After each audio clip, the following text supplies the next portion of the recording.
ምንም አይደለም እንደኔ አይነቱ ምንም ማያውቀው ይቅርና ዶክተርም ሆነ ፕሮፌሰርም ሆነ ብዙ ያልተገለጠላቸው ሰዎች አሉ እኮ አሁንም ድረስ የሚወሳሰቡ በማወቅ ዓለማዊ ዕውቀትን በማወቅ መንፈሳዊ ዕውቀትሽ ላይ ሊገለጥልሽ አይችልም። ያ ነገር ፈጣሪ ራሱ ነው የሚሰጥሽ እና ብቻ በቃ ብዙ ጥቅሶችን አየሁኝ መረመርኩኝ ምናምን በቃ እንደማያዋጣ አወቅኩት። ማለት አንደኛ ይሄ መንፈሳዊ ነገር የሚባለው ነገር ሰላም ካልሰጠሽ ምን ይሰራልሻል? የሰው ልጅ እኮ ፈጣሪውን ለምኖ ቢያንስ የለመነውን ነገር ኢሚዲየትሊ ባይደረግለትም እንኳን በቃ ያደርግልኛል ብለሽ ልብሽ እርካታ ካልተሰማው እረፍት ካልተሰማው እምነቱ ምንድነው? የሚገርምሽ እኔ ወደ 10 ሰዓት አካባቢ ከሶላት በኋላ ነው የሰለምኩትና ከዛ በኋላ የመጀመሪያ ሶላት የሰገርኩት የማታ መግሪብ የሚባል ሶላትን ነው የጀመርኩትና መቆም ሁላ አቅቶኝ እግሬ ሼክ ያደርግ ነበር። የሚገርምሽ ነገር ማለት ነው እኔ አያቴ ያለችበት አካባቢ ቅርባችን ነው መስጂድ አዛን ሲባል ይሰማል። የኔ አያቴ ሰዓት አቆጣጠርም እንትን የሚለው በአዛን ነው። አዛን አለ ምሳ እንብላ ምናምን ትላለችና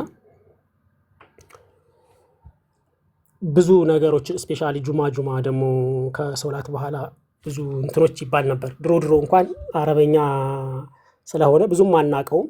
አሁን ግን አማርኛም ስለሚባል በአማርኛም እንሰማለንና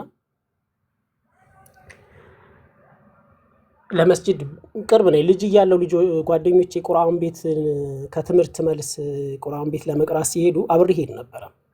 ግን እኔ ወይ በር ላይ ነው የምጠብቃቸው ቁጭ ብዬ ወይ ውስጥ ገብቼ ሆነ እንትን ላይ ቁጭ ብዬ እጠብቃቸዋለሁ ምናምን። ያው ልጅም ስለነበር ማንም ብዙም ትኩረት አይሰጥሽም። ያው ሲወጡ አብረን እየተላፋን ደግሞ እንመለሳለን። ጀስት ግን መስጂድ ብዙም ውስጡን አላውቀውም እና የዛን ቀን የተሰማኝ ስሜት በጣም ከባድ ነበረ። እግሬ መቆም አቅቶት ነበር ምናምን በቃ እኔ እንጃ እንደዛ እኔ ጨንቆኝ አያውቅም። ከዛ ማለት በቃ ስወጣ ተሳሰረ ምላሴ ራሱ ምናምን ጓደኞቼ እንዴት ነበር ምናምን ሲሉ ምንም ማውራትም አልቻልኩም እና የተሳሳተ መንገድ ውስጥ ገባሁ እንዴ ምናምን አልኩኝ። ለምንድነው እንደዚህ አይነት ልቤን ፍን ያደረገኝ ጭንቀት የተሰማኝ? ለምንድነው? በቃ ወደ ቤቴ መሄድ ስለነበረብኝ ሄድኩኝ እና ግን ከዛ በኋላ ሶላት በቃ ብለድ ፍሎ በቃ ጠቅላላ ወደ አእምሮ የሚመጣ ነው የመሰለኝ። በቃ የሆነ ሰዓት ላይ አእምሮዬ የሆነ የሚፈነዳ አይነት ስሜት እየተሰማኝ የነበረውና ከዛ በቃ ፈጣሪ ሆይ በቃ ትክክለኛው መንገድ ከሆነ የመራሁት ሰላም ስጠኝ አልኩኝ። እንዴ እስካሁን እንኳን ቢያንስ እምነት ቢኖረኝም ባይኖረኝም ጀስት ሰላም ነበርኩኝ። አሁን ግን ይሄ ስሜት ለምንድነው እንደዚህ አይነት ስሜት ሊሰማኝ የቻለውና በቃ ጥሩ ካልሆነ ወደ ጥሩ መልሰኝ ብዬ ፈጣሪን ተማጽኜ ተኛሁኝ። ግን ከተኛው በኋላ የሚገርምሽ በቃ የሚገርም እንቅልፍ ነው የተኛሁት። የሚገርም እንቅልፍ። እኔ ብዙ ጊዜ እንቅልፌ ይቆራረጣልና ቢያንስ በሌሊት 2-3 እነቃለሁ። ተመልሼ እተኛለሁ ግን እነቃለሁ ምናምን። የዛን ቀን ግን እስኪነጋ ራሴን አላውቅም። የሚገርም እንቅልፍ ነው የተኛሁት። የሚገርም እንቅልፍ በቃ ራሴን እንደ ይሆናል አይደል የሆነ በሽታ ታመሽ መድኃኒት ተሰጥቶሽ ያ በሽታሽ ሲለቅሽ ሰውነትሽ የሚሰማው ሀሴት ከዛ ከሚቆረጥምሽ ነገር ከሚቆርጥሽ ነገር በቃ እንደዛ አይነት የዳንኩ አይነት ስሜት ተሰማኝ። በቃ ትክክለኛ መንገድ እንዳያስኩኝ በቃ ውስጤ ነገረኝ። ከዛ ኔክስት ዴይም ጥሩ ጊዜ አለፈ። ያው እዛው መስጂድ ውስጥ አሉ እንትን ቁርአን የሚያስተምሩ እነሱ ጋር ትንሽ ለመማር ሞከርኩኝ። ያው ከስራ ጋር አልተመቸኝም። ጀስት ኦንላይን ላይ የሚያስተምሩ አሉ ምናምን የሚባል ነገር ሰምቻለሁ። እሱ ቢሆን ለእኔ ምርጥ ነው። እሱን ነገር የምታውቁ ካላችሁ አድቫይስ ብታደርጉኝ ጥሩ ነው። ከዛ እንግዲህ እስካሁን ያለሁበት ይሄ ነው። ያው ትንሽ ስለ ቤተሰቤ ማውራት ትንሽ ይቆይ፣ አንድ ማስተካከላቸው ነገሮችም ስላሉ ያው ኔክስት ዴይ ደግሞ ስለሱ ማውራት እንችላለን። ግን በቃ ትልቁ ነገር የሰው ልጅ ሰላም ማግኘቱ ነው። ማታ ከቻልሽ መስጂድ ሄደሽ ታጥበሽ፣ መንገደኛ ራሱ እኮ ገብቶ ታጥቦ ቅልል ብሎት እኮ ነው የሚወጣው። እንዴ ቤተክርስቲያን ስትሄጂ ምንድን ነበር የምታገኙ? ወይ ቂጣ ነው ወይ ጠላ ነው ወይ የሆነ ነገር ነው። እኔ ማለት ይሄን ያክል የእምነት ሰው ስላልነበርኩ የነበርኩበትን ነገር እንደ እንትንም ስለማልቆጥር ያን ያክል እንትን ለማለት ብዙም አይደብረኝም። ለምን ከመጀመሪያውንም ብዙም እንትኑም የለው፣ አንደኛ እውቀቱም የለኝም፣ ሁለተኛ የሚያሳምን ነገርም የለውም፣ ሶስተኛ እውቀቱን ታዩ እንደ መሀይም ሆነን አንድ ሙስሊምና አንድ ክርስቲያን እንደ መሀይም ሙሉትም የማያውቁ ሆነው እንወያዩ እንኳን ቢሉ ሙስሊሙ ብዙ ነገር ማንሳት ይችላል። ከተፈጥሮ አንጻር፣ ከህይወት አንጻር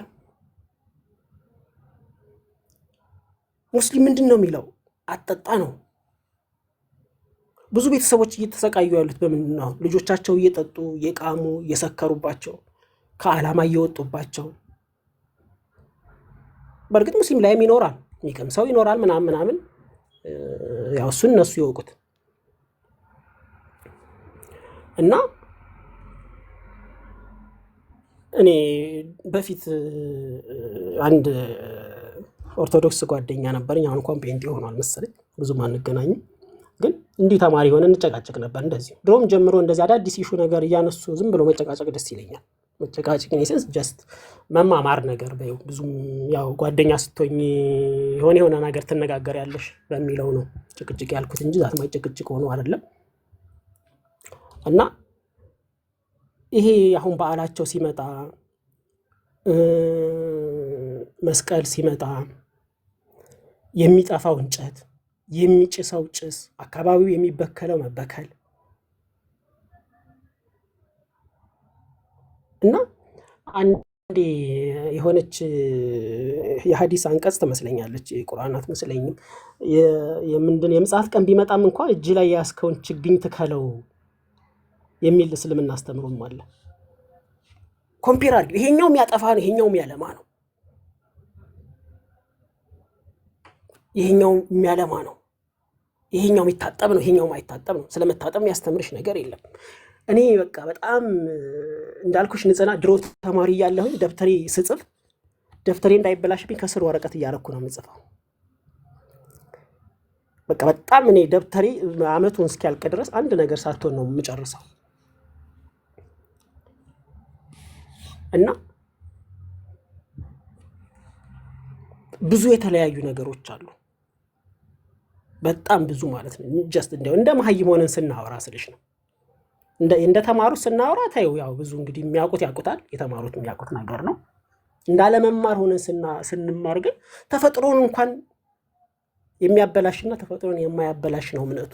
ይህን ያክል ነው ልዩነት።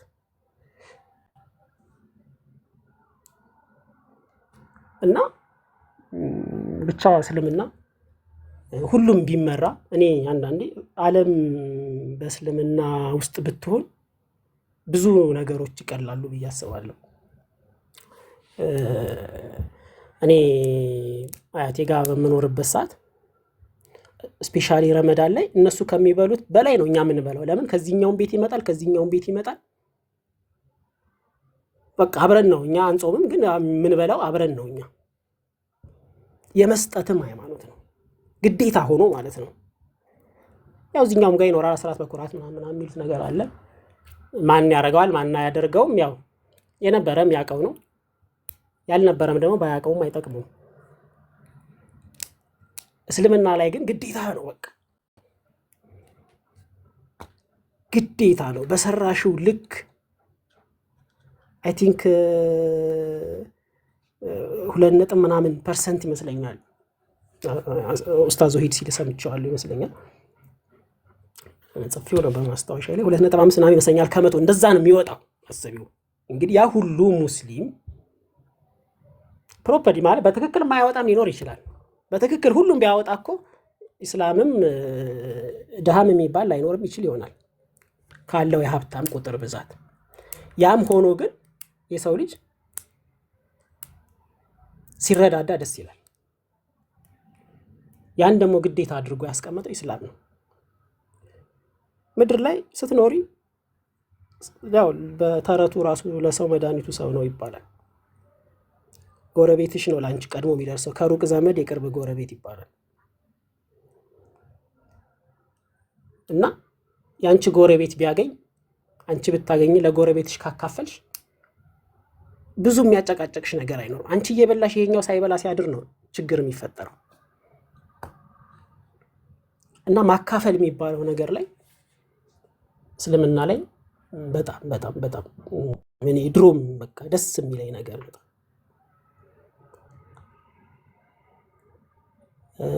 እና ብዙም ከሞላ ጎደል ይሄ ነው አሁን ያለውበት። አንዳንዴ ቃላት የለም ለብዙ ነገር ቃላት የማይገልጸው ነገር አለ። ፍቅርን አሁን በቃላት ጻፊው ብትይ 3 ፊደል ፍቅር ብለሽ ልትጽፊው ትችላለሽ። ስሜቱ ግን ብዙ ነው፣ ልትገልጪው የማትችይው ነገር ነው። በስፒሪቹዋል ላይ ደግሞ ሰላም የሚባለውን ነገር ማግኘት ደግሞ በቃ የሰው ልጅ ትልቁ እረፍት እሱ ነው። ሰው ልጅ ከመደናገር ቢወጣ በጣም እመኛለሁ፣ በጣም ማለት ነው። እኔ ትንሽ ያው ቤተሰቦቼ በእናቴ በኩል ያሉት ከአያቴ በኋላ አድቬንቲስቶች ናቸው። ያው ወደ ጎንደር አካባቢ ስለሆነ ውልደታቸው አድቬንቲስት ነው። እኔ አላቅም፣ የሚገርምሽ ነገር አሁን አሉ እዚህም አሉ የተወሰኑ አገኛቸዋለሁ ምናምን፣ ግን እኔ ስለ እምነታቸው ምንም አውቀው ነገር አድቬንቲስት ነን 7ኛ ነን ምናምን 7ኛ ቀን ነን ምናምን ይላሉ። ማዘር ደግሞ ሚሽኖች ትላቸዋለች። እንግዲህ ብዙ አይነት ስም አላቸው፣ አላቅም።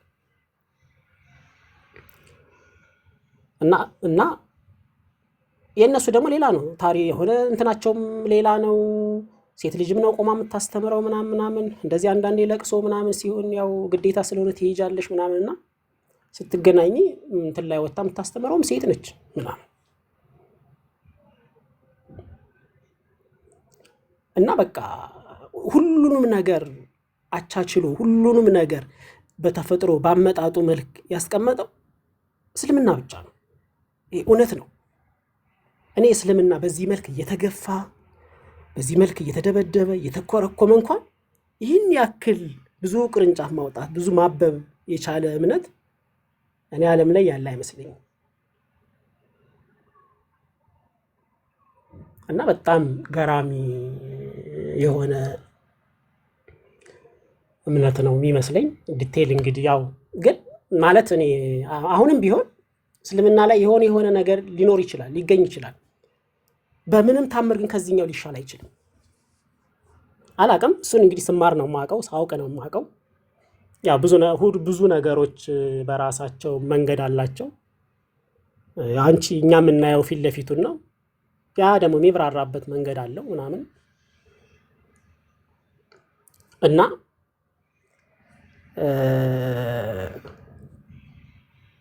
እስልምና ላይ እውነት ነው ብዬ ነው የገባሁት። እውነትም ሆኖ ነው ያገኘሁት። እውነት መሆኑን ደግሞ ተፈጥሮ ራሱ ውስጤ ስሜት ይነግሮኛል። የሚገርምሽ ነገር በቃ መጨረሻ ላይ ይሄኛውን አካውንት ከፍቼ መግባት ከጀመርኩ ምናምን በኋላ በቃ ኦልሬዲ ጨርሻለሁ። ምንም የምጠይቀውም ነገር አልነበረኝም። ወደዛኛው በቃ አቆምኩኝ። ኦልሬዲ ብሎክ አድርጌያለሁ። ወደዛ መሄድም አልፈልግም። እንዲሁ አጋጣሚ ሲመጡልኝ እሰማለሁ ምናምን ግን አሁንም ብሰማ ምንም የሚፈጥረው ነገር የለም። ጉንጭ አልፋ ነው፣ ትርክት ነው። የሰው ልጅ በዚህ ልክ እንዴት ሊወርድ ይችላል? አምላኩን በእኛ ልክ እንዴት ሊያደርግ ይችላል? ይሄ ራሱ ትልቅ ዝቅጠት ነው። የሰው ልጅ የተሰጠው አእምሮ ይህንን እንኳን እንዴት ማገናዘብ ያቅተዋል? ይህንን ዩኒቨርስ የፈጠረ ይህንን ሁለንተና የሚያስተናብረውን አምላክ ሰው ማድረግ፣ መላእክት የሚልከው መልእክት ለማድረስ አይደል? ህዝቦቹ ራሱ መምጣት ምን አስፈለገው? ከአሁን በፊት እኮ መላእክት ሲልክ ነበር። መልእክተኞች ይመጣሉ፣ ያደርሳሉ፣ ጊዜያቸውን ጠብቀው ይሄዳሉ። ራሱ መምጣቱ ምን አስፈለገው? መምጣቱ ደግሞ ሌላ አናዘር ቶፒክ ነው። በዚህ መጣ፣ ከዚህ አልመጣም፣ ወደዚህ መጣ። እሺ እንዴት እንሆን ታዲያኛ? ራሳቸው ያልገባቸውን ነገር እኛ በግድ እንዲገባን ያደርጉናል። የተሰጠችን እቺ ቁንጽል እውቀት፣ እቺ ቁንጽል አእምሮ ከዚህ ከሶላር ሲስተም እንኳን ወጥተሽ አንዷን የኛን ጋላክሲ ሚልኪዌ ጋላክሲ የምትባለዋን እንኳን ማየት የማይችል አቅም ያለን እንግዲህ የሁሉ ፕሮፌሰር ተሰብስበው ሰራ ነው ባሉት መሳሪያ አየን ያሏት እንኳን ይችን ቁንጽል ነገር ከዛ ውጭ ያለውንማ ታይዋ ከአእምሮሽ ውጭ ነው። እንግዲህ ያንን ፈጠረ የምትይውን አምላክ እንዴት ሰው ሆኖ መጣ ልትይ ትችላለሽ? ይቀበለዋል ማለት ትክክለኛ አእምሮ ያለው ሰው፣ መብላት መጠጣት ማገናዘብ የሚችል ሰው ከባድ ነው። እና ብዙ ሰው ቢነቃ እላለሁ። ግን እኔ እንጃ ማለት ብዙ ጊዜ እዚህ ንጽጽር ላይ ኮሜንታተሮችም ምናምን ንጽጽር ላይ የሚሰሩትም ሰዎች ሂዳያ በአላህ እጅ ነው ይላሉ። እና ትርጉሙን እንትን ስል አላህ ሲመራሽ ነው፣ በእውቀት አይደለም። እውቀት ቢሆን ከኛ በላይ ብዙ ንጽጽርን የሰሩ ማዕረጋቸው ከፍ ያለ ብዙ ሰዎች አሉ። ግን ፈጣሪ ካልመራሽ በፍጹም ምንም ብታቂ ምንም ብታደርጊ የትም አደርሽ፣ የትም ማለት ነው። እና ሁሉም ነገር በፈጣሪ እጅ ነው። ግን ቢያንስ ትንሽ ቅን ልቦና ቢኖር ጥሩ ነው። አንዳንዴ ቆም ብሎ መስማት ጥሩ ነው። ብዙ ጊዜ የሙስሊም ፖስት ነገር ምናምን ሲያዩ ገና ከመምጣቱ ስክሮል አድርገው ያሳልፉታል። ቢያዳምጡት አይጎዱም። እኔ ሁለቱንም ስሰማ የነበረው እኩል በኩል ግን ተምሬበታለሁ፣ አውቄበታለሁ፣ እንዳውቅ ረድቶኛል። አሁንም እንዳልኩሽ እኔ እስልምናን ምን ያክል አውቀኸው ነው ሙስሊም የሆንከው ብትይ ምንም 1%ም አላወቅኩም። ግን በቃ መሀይምም ሆኜ መሀይም ከሆነ ክርስቲያን ጋር ባወራ እኔ ነኝ የምበልጠው።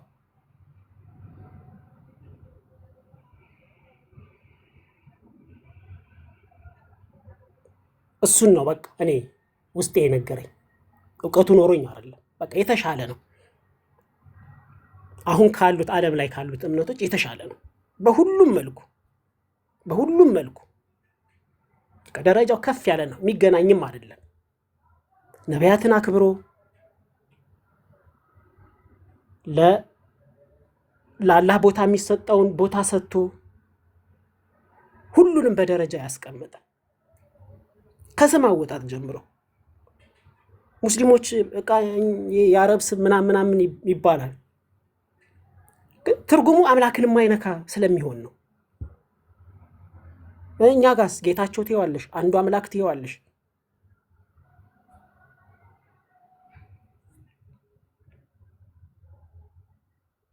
ለአምላክ የሚገባውን ስም ለሰው ትሰጫለሽ። እና ለማጠቃለል ያክል እስልምና ያው ረፍት ነው ይመስለኛል፣ ረፍት ነው። ትንሽ ትእዛዛቶቹ ይበዛሉ።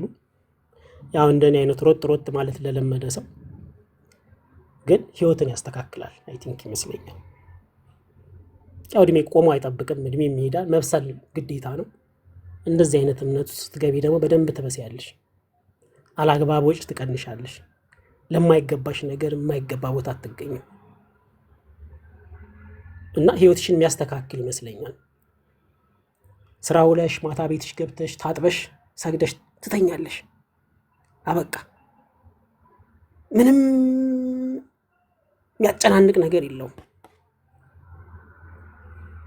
ፈጣሪ እኮ 24 ሰዓትን ሰጥቶሻል። ከ24 ሰዓት ውስጥ አንድ ሰዓት ይሞላል 5 ወቅት ሶላት ሲሰገድ። አይ ቲንክ አንድ ሰዓት ቢፈጅ ነው እንደው 10-15 ደቂቃ አንዱ ቢፈጅ ከ24 ሰዓት ውስጥ አንድ ሰዓት ነው ለፈጣሪሽ ጸሎት የምታደርጊው። ግን ያው ሰውነሽና ትፈትናለች። አሁንም ታጥበሽ መስገድ ይኖርብሻል። ሰዓት አይችኛውን ከዛኛው ጋር ልቀላቅላት ማለትም አይቻልም። ወቅት አለው። በወቅቱ ነው የምታስቀምጨው። ከዛ ውጭ ደግሞ ንቁ እንድትሆኛ ያደርግሻል። እቺ በተለይ የጧቷ ሶላት ጥሩ ነች፣ በጣም ጥሩ ነች። ስፔሻሊ ስራ ለሚሄድ ሰው፣ ጉዳዩን በጊዜ ለመከወን ያፈለገ ሰው፣ እንደዚሁም በግሉም ደግሞ የሚሰራም ለሆነ ሰው በጣም ጥሩ ነች። አንደኛ በጊዜ ትተኛለሽ በጧት ስለምትነሺ። ሁለተኛ በጧት ስትነሺ ግዴታ ነው ትታጠቢያለሽ፣ ነቃት ያለሽ፣ ትሰግጃለሽ፣ ቁርስሽን ትበያለሽ፣ በጊዜ ትወጫለሽ፣ በጊዜም ያሰብሽው ቦታ ትደርሻለሽ። ይሄ ተኝተሽ አንጎበሩ ተጫጭኖሽ ስትገላበጪ 2 ሰዓት 3 ሰዓት ይሆንብሻል። ሰዓት ረፈደ፣ ቁርስሽን በስርዓት ሰዓት በይ፣ መያዝ ያለብሽን ነገር በስርዓት ሰዓት ትይዢ፣ ተጣድፈሽ ትወጫለሽ። ከዛ እንደ ከተማውን ክራውድ ደግሞ ታያዋለሽ። የታክሲው ሰልፍ፣ የባሱ ሰልፍ፣ የምኑ ሰልፍ፣ እሱ ራሱ አናዘር ሌላ ችግር ነው። ይሄ ሁሉ ምንድነው? ሰው ራሱን ፕሮግራምድ ስለማያደርግ ነው። እቺ ግን ሶላት ፕሮግራም እንድትሆን ታደርግሻለች። በጧት ትወጫለሽ። በጧት ስትወጪ ከተማውም ጸጥ ያለ ነው። ትራንስፖርትም ቀለል ባለ መንገድ ታገኘዋለሽ። ቀለል ባለ መንገድ የምትደርሽበት ቦታ ደርሰሽ ትመለሻለሽ። እና ያው ትንሽ ከባድ ብትሆን ግን ወሳኝ ነች። እኔ የሚገርምሽ አሁን ላይ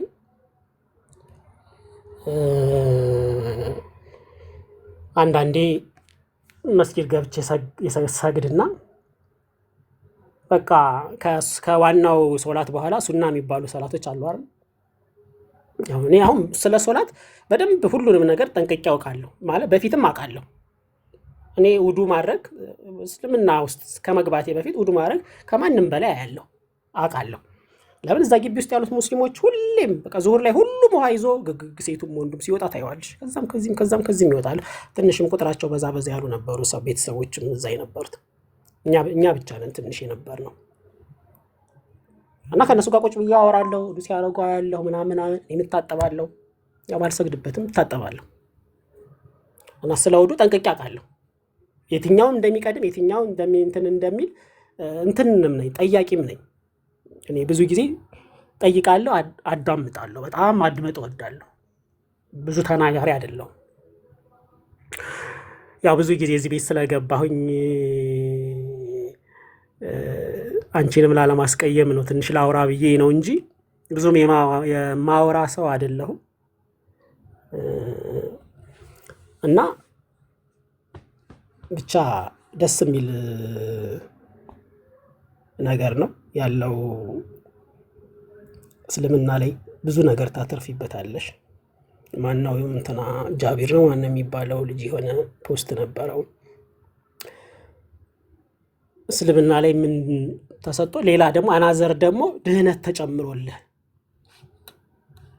በቃ እዚህ ምድር ላይ ስትኖሪ ፕሮፐርሊ ላይፍሽን በደንብ መርተሽ ደስታን አግኝተሽ ከዛ ደግሞ መጪው ዓለም እንግዲህ በተስፋ ነው። ያው እምነት ያለው ሰው የለም አይልም አለ። እንዴት ነው ወዴት ነው የሚለውን ደግሞ እዚህ ጥሩ ስራ ሰርተሽ ስታልፊ ያው ታገኘዋለሽ። ትልቁ ነገር ምድር ላይ ጥሩ ነገር መስራት ነው። ሂሳቡን እንግዲህ ያው አምላክ ጋር የምትተሳሰቢው ነገር ነው የሚሆነው። እና ትንሽ ስላዳመጣችሁኝ አመሰግናለሁ። አዲስዬ በጣም ቴንኪው።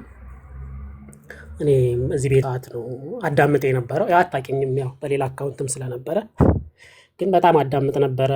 ፖስታችሁንም እሰማለሁ። አንዳንዴ ስራ ላይ አልመቼ ብሎ ካልሰማሁኝ ፖስታችሁን ፈልጌ ነው። በቃ የሰለምቴ ታሪክ በጣም ነው የሚመስጠኝ። በጣም ይሄ ማን ነው ረቂቅ የሚባለው ልጅ የእንትና የቤተልሔም እንትና ማነች